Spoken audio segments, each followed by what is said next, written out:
JBS presents the Hampton Synagogue's Author Discussion Series with Rabbi Avraham Bronstein.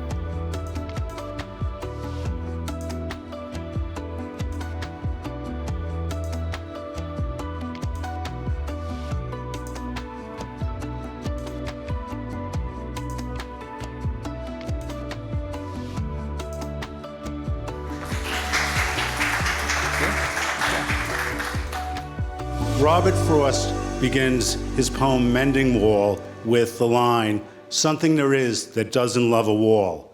Well, folks, something there is that doesn't love a gangster also holds true. Bugsy Siegel was gunned down at 41 years old. Let's welcome Michael Shnayerson to the Hampton Synagogue and find out why. That's great. Good for you. Good address. Oh, welcome. Hi. It's good to have you. Well, nice to be here. Okay, so let's, I guess, start from the beginning. What drew you to write a book about Bugsy Siegel? Well, I didn't actually have a family heritage of interest in the subject, although I've come to know a number of people who did or do. To be honest, it was kind of an accident. I was sitting next to a woman at dinner who turned out to be the editor of the Jewish Lives book series. And for anyone of you who doesn't know about it, it's a wonderful series that has published nearly 50 short biographies of notable Jewish figures. But they had never done a criminal. And maybe I'm telling a story out of school here, but the person who actually suggested that Jewish Lives do that was Leon Black, who is a financier, under a bit of a cloud these days, but that will go. Anyway, he made the very sensible suggestion that Jewish gangsters were part of the Jewish American story, and we should at least do one book as a tribute to them. So I talked her into going along with the idea that I was the right person to do it. I have no idea what I said, but she accepted my pitch, and I set out to do it.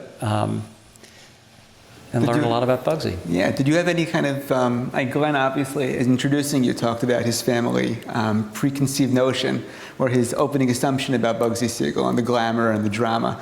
Yeah. Did you come into this with any sort of preconceived idea about Bugsy Siegel, the legend? I don't know as I did. I didn't know him much when I started. I think that what struck me was the mythology that he wielded, if you will, for everyone else that I heard about. Whenever I mentioned what I was working on, people would say, "Oh my God, Bugsy Siegel!" It was incredible how well known he was, which got me interested. I thought, "Wow, I've really got sort of an interesting subject here." And anyway, as I researched him, I also realized that there was a real absence of good biographies about him. Meyer Lansky actually has 3 great biographies written about him, and if I had been asked to do Meyer Lansky, I just would have had to abandon the project. But Bugsy has only 2 biographies, each of which is fairly incomplete. So I began to learn more. I learned more about Brooklyn and the Lower East Side at that time, that Bugsy was born in 1906. I learned a lot about the the Jewish community there. I learned, interestingly, that Ben, we'll call him Ben for a while here, Ben's family actually attended the Bialystoker synagogue, which is down off Delancey Street. And it's quite poignant. If you walk into that synagogue now, there are all the memorial plaques, of course, as there usually are. One of them is for Ben's father, and he died in April of 1947. And no doubt Ben paid for that memorial plaque. And then just 2 or 3 plaques away is a plaque for Ben, because he was shot to death only a few months later. And I feel sure I know who paid for that plaque. That would probably have been his brother Maurice. One of the many interesting things about the Siegel family is that there were 6 kids, and there was this sort of not the requisite, but not unusual phenomenon of the good son. Ben, as he became notorious on the streets of first Brooklyn and then the Lower East Side, was someone you wanted to steer clear of, even as a kid. Maurice was this sweet kid. His mother was always trying to keep him away from Ben because she was afraid Ben was going to beat him up. He went on to medical school paid for by Ben. So there's that sort of dynamic that sometimes happens in Jewish gangster families. As you were researching the book, Yeah. how were you able to separate the facts of Bugsy's life from kind of the mythology or the legends that built around him? And what was the process of putting this book together? Well, I would say that I was enormously helped by a biography called We Only Shoot Each Other by a guy named Dean Jennings. He was reporting in the 60s, talking to and interviewing gangsters who'd been around 20, 30 years before that. And so a lot of the most colorful stories, frankly, come from that. I've got to be honest and tell you, I can't swear that they're true because, this was an earlier time. He didn't have elaborate indexes or notes. But the stories were awfully colorful, and who could resist them? Was my feeling. Could you share one? Well, okay. I mean, Ben and Lucky Luciano and others, by the time they were like 25, were living in suites at the Waldorf Astoria. And one day, Ben noticed that below them, outside, down on the sidewalk, was a posse of police. So somewhere, and I don't know how this happened, according to legend, he had a number of balloons, which he filled with water.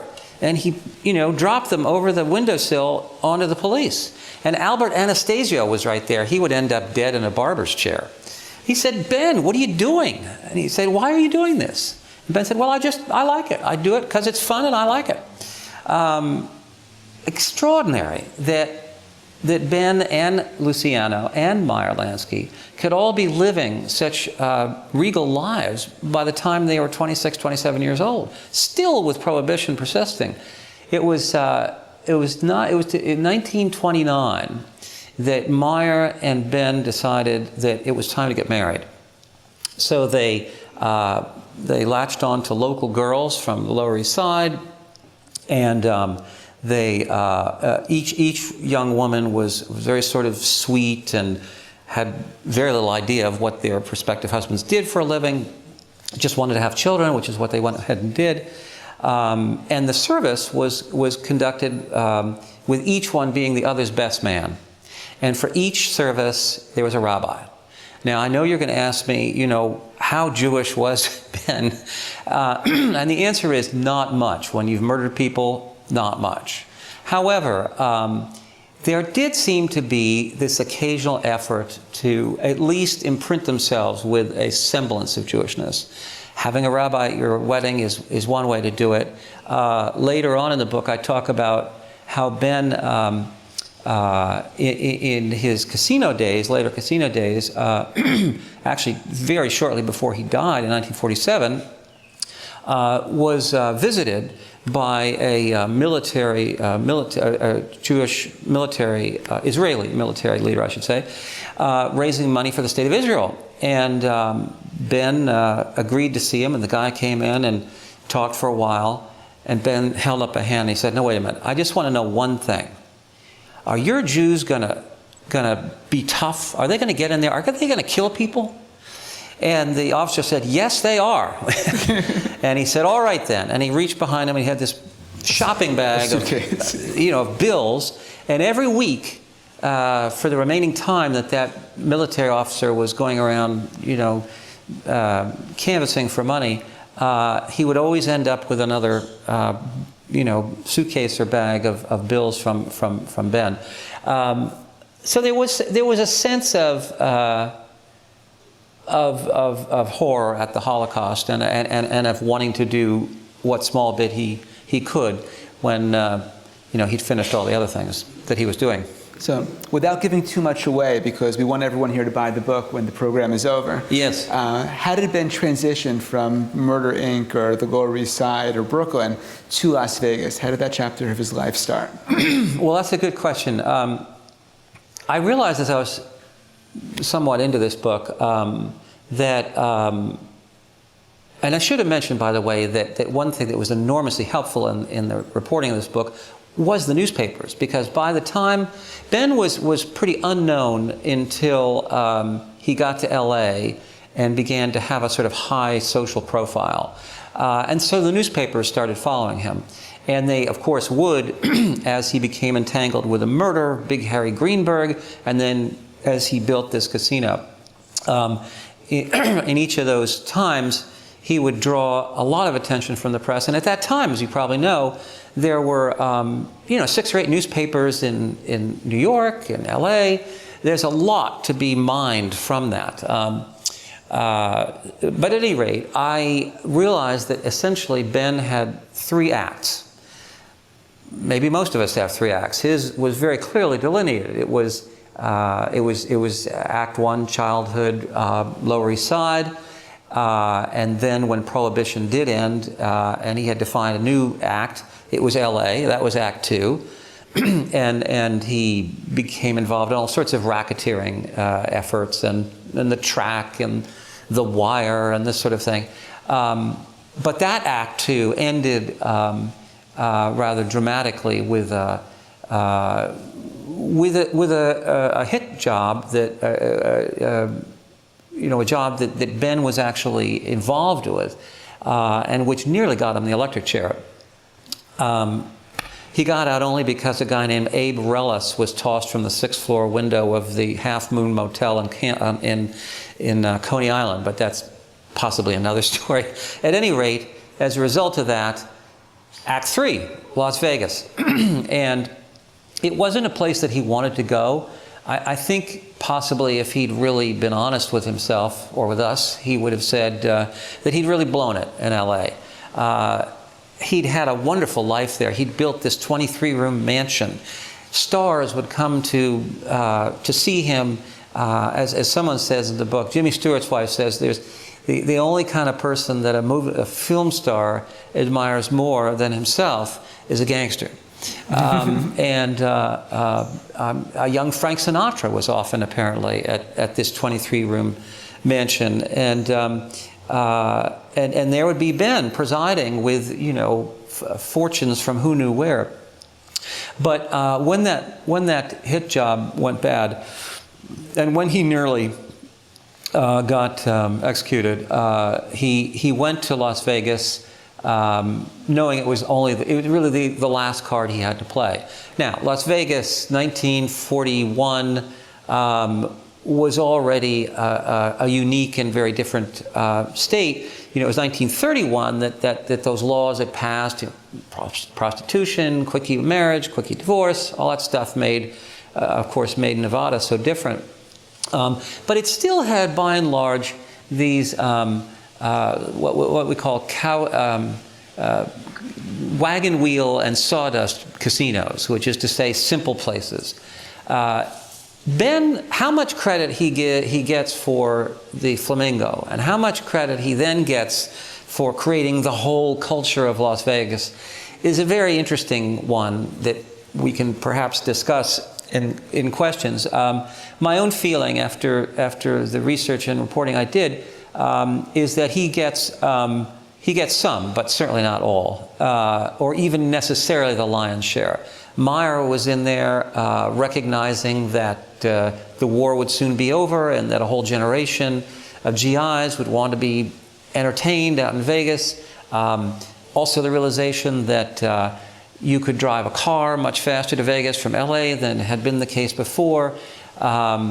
And you could even fly a plane there, and thus there was clearly a new market. The question was how to get from the wagon wheel and sawdust casinos to something that was truly grand, and if not like Monaco, nevertheless was a big place where you could bring your family, you could spend the night, you could gamble in one form or another 24 hours a day.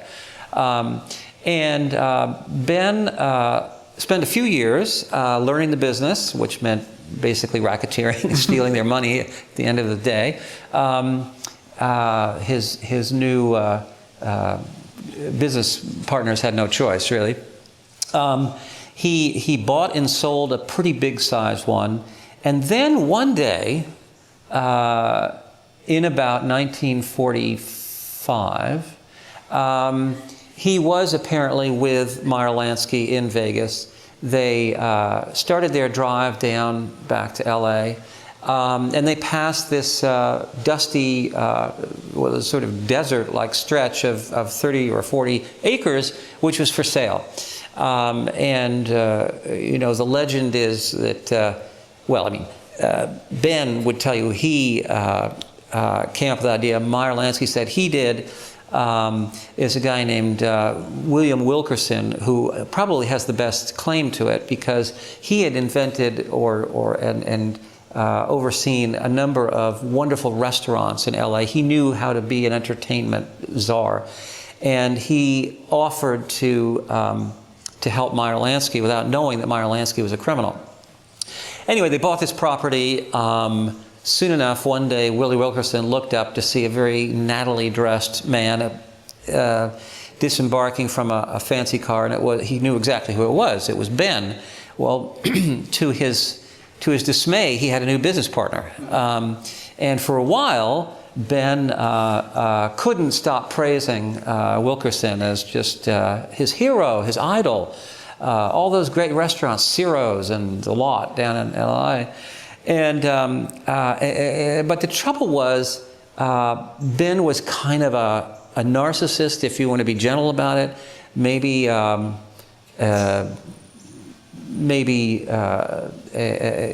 pathological, if you really wanted to get down to it. And the fact was, he could not work with anybody else except Meyer Lansky for very long. He certainly couldn't work with Wilkerson, so he kicked him out and began building the thing with the help of his new lady friend, Virginia Hill, who's a story in and of herself, which I don't think we have time for, but what a great story. It's in the book, right? What? It's in the book. It's in the book. It's in the book. Yes. Anyway, she helped him. The problem was that the casino began getting more and more expensive. Construction fees went from $1 million to eventually $6 million. This was a lot of money for the mob, which had invested most of it. And especially 50 years ago. Yes, indeed. A very, very expensive project. But what was worse, they might have tolerated this if the rumors had not started to come back that Ben and Virginia were both skimming from the budget.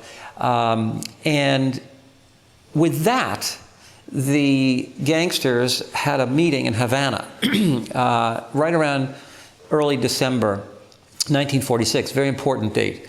And basically, to Meyer Lansky's great dismay, they said, Meyer, he's broken the cardinal rule here. You can't take money from us. That's just not allowed. And so apparently, the word was put out on the street that Ben needed to get killed.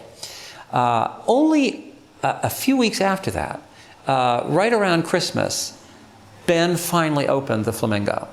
It wasn't yet finished because with his complete disorganization, he couldn't quite get to that point. But it opened for 3 nights. It was a huge disaster. All the stars who were going to come didn't come, in part because it was raining so hard, just like tonight. And also a lot of very talented, very skilled gamblers came to the casino and basically fleeced it those first 3 nights. To make a long story short, Ben at least had the wisdom to see that he should close the casino, get it finally fixed up, and then reopen it. He did this. It reopened in March. It actually, 1947 now, key year. It actually began to do well. It began to go from the red into the black. And so Ben, to an extent, stopped worrying. He thought, this is it. I've met this challenge.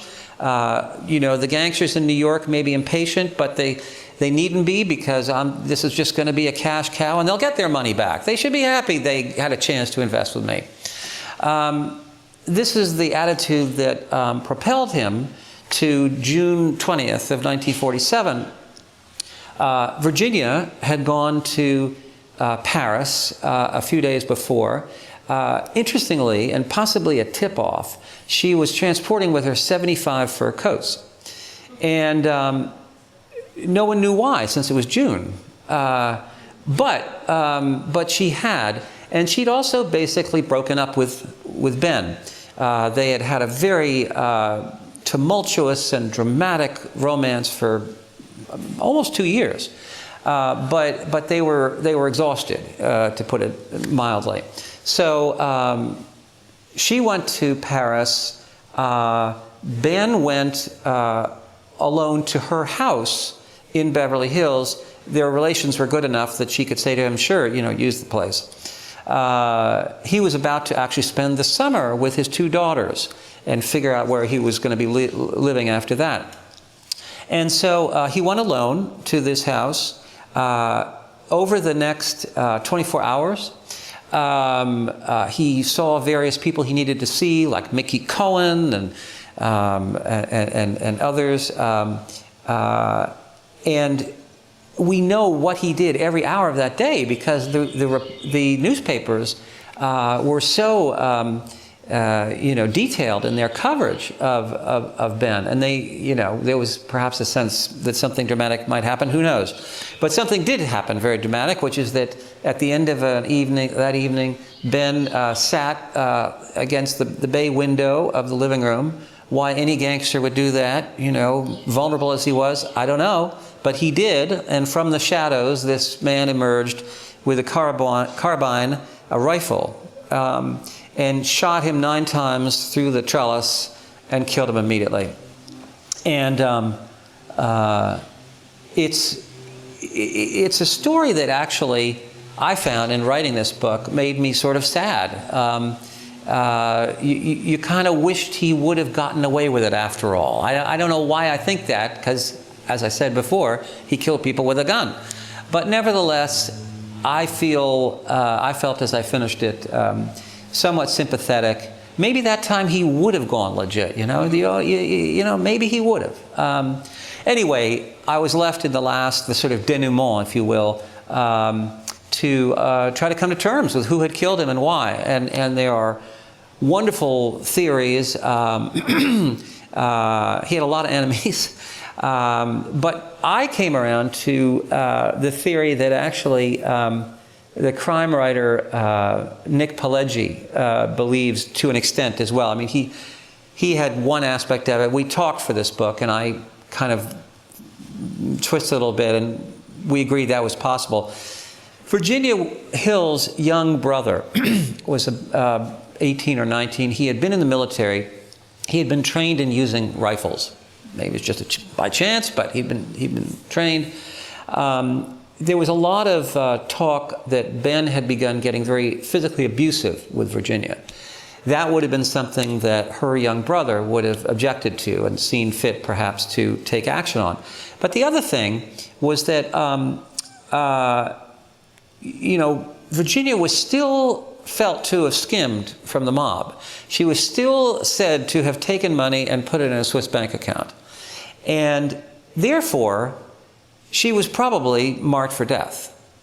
Except if she, manipulated the murder of her ex-boyfriend. Because if she could do that, after all, he was toast anyway, right? Why not salvage your own life? So if she did that, she would have been, I think, allowed, if you will, to go scot-free. If she had actually, with her brother, figured out how to get Ben killed. Now, I'll just say this. It's a wild theory, but along with those 75 furs, she took a lot of pills over the next couple of years. She was clearly trying to kill herself. And and in fact, she ended up killing herself in the town of Klosters in Switzerland. It was like her 5th attempt. And I just think that she had a lot of guilt. And that's my guess as to why. Wow. That's very heavy. It's like a very downer end to all the glamour and glitz in the beginning of the story. Yes, well. What's the takeaway, right? We read your biography of Bugsy Siegel, and what message or what questions really come to the fore for us now in the year 2021? What's the legacy of Bugsy? What should the legacy of Bugsy Siegel mean for us? Well, I think the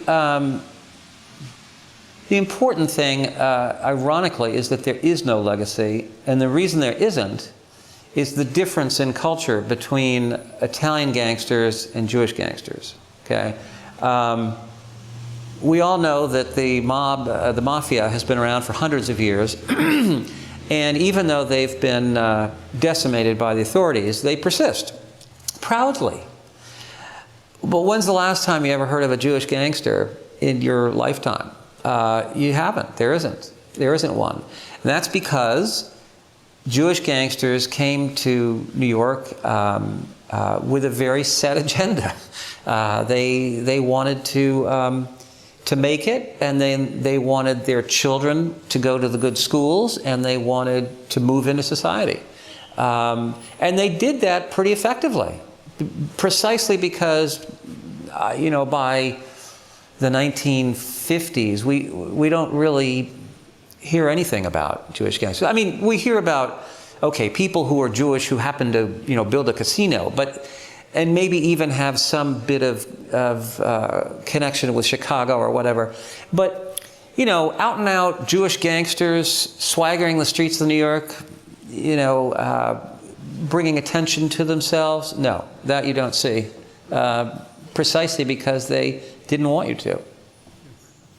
In Glenn's introduction, he mentioned that Al Capone was not Jewish, but his treasurer was. His treasurer's name was Jaime Loudmouth Levin. Wow. And he was my father's first cousin. That's great. You have the poster? Yeah, we have the posters. Oh, we have the posters. We have everything.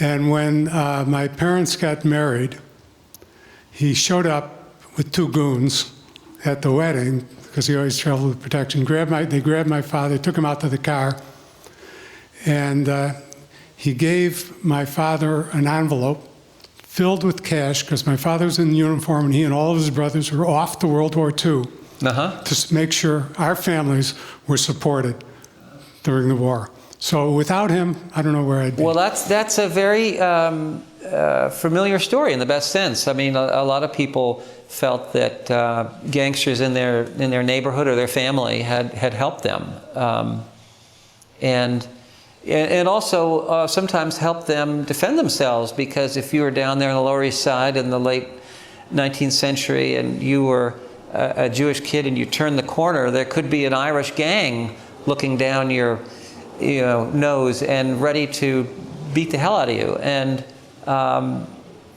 those Jewish gangsters, there was Abby Long, yeah, right. He was one who was widely admired for, protecting his people. So protecting them, or in your case, financing their futures. Thank you so much. Okay, thank you.